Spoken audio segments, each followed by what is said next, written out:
Đó, xin chào mọi người. Hôm nay là ngày thứ Bảy.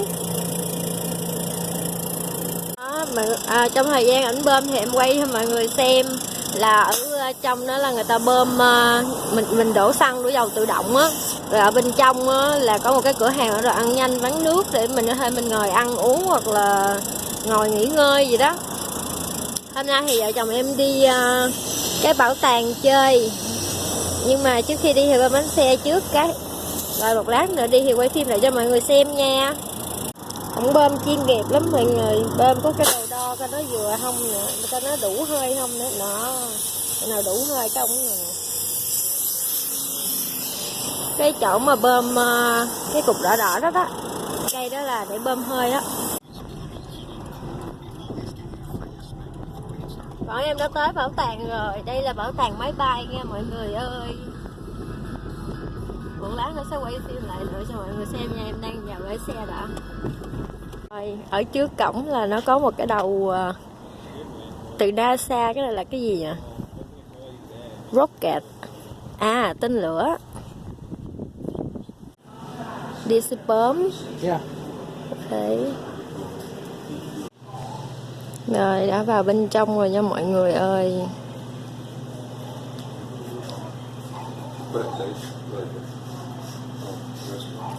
Đó, quá trời máy bay cũ mới gì cũng có. Bơm nữa, trực thăng, đầu đạn hạt nhân.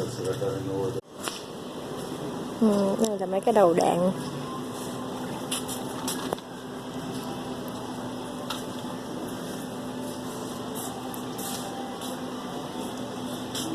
Đây là cái bơm nguyên tử mà cái loại mà dùng để đánh bơm Nhật Bản á.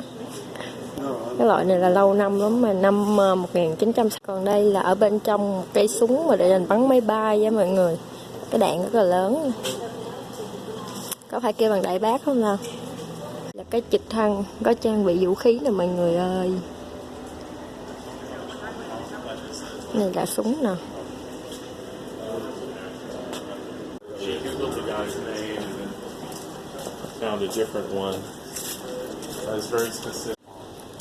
Cái này là cái chiếc máy bay mà người ta gọi giống như là máy bay tàng hình, nhưng mà thật sự nó không tàng hình, tại vì nó nhanh quá, không có cái gì bắt được nó hết, nên người ta gọi là. Thêm là người ngồi trong cái chiếc máy bay nhanh như vậy á, là ở trên 18 km trên cao á, là rất là cao, không có không khí để thở á. Người ta phải mặc như gì nè để có. Đây là cái nòng súng của cái chiếc máy bay bên cạnh nè.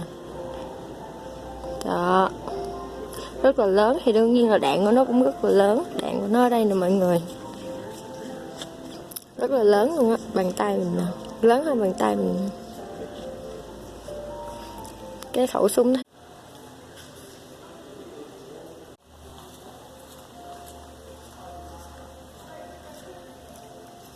Đây là một đoạn phim mà người ta nói về miền Nam Việt Nam, lúc mà Mỹ với ở miền Nam Việt Nam á, có chiếc máy bay là Mỹ với lính Cộng Hòa sử dụng chung á.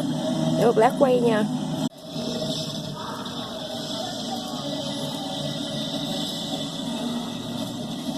Chiếc máy bay ở trong cái đoạn phim hồi nãy nè, có cái chữ nguy hiểm ra không? Máy bay này là sử dụng cho cái miền Nam Việt Nam, là có người Việt mình sử dụng luôn á. Bên hông có súng nè. Lá cờ của Việt Nam mình hồi xưa nè mọi người ơi. Quay đoạn clip này lên không biết có bị nhà nước cái không nè. Đây là tiền ngày xưa nè, 50 xu. Ô, tiền rất là cổ nha.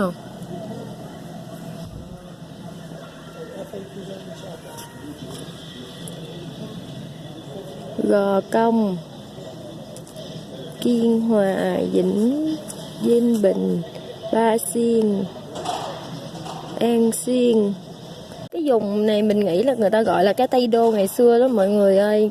Mấy cái tỉnh này là vòng vòng một cái khu Tây Đô ngày xưa. Cái này chắc là người ta bản đồ dành cho cái khu Tây Đô đó, bởi người ta gọi. Rồi, nãy giờ mới thấy cái lá cờ. Cái này là lá cờ của Cộng Hòa, cờ Mỹ, và cờ Việt Nam bên kia.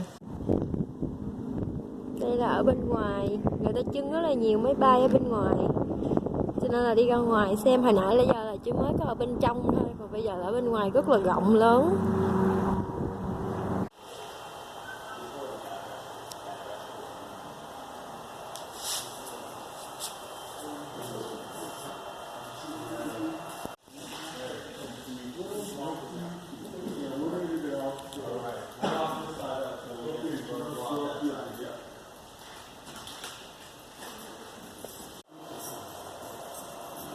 là một cái hàng máy bay phản lực, là cái máy bay mà không cần phải chạy lấy chớn ha, từ cái mặt đất như vậy rồi nó bay lên thôi, không cần phải chạy lấy chớn nữa.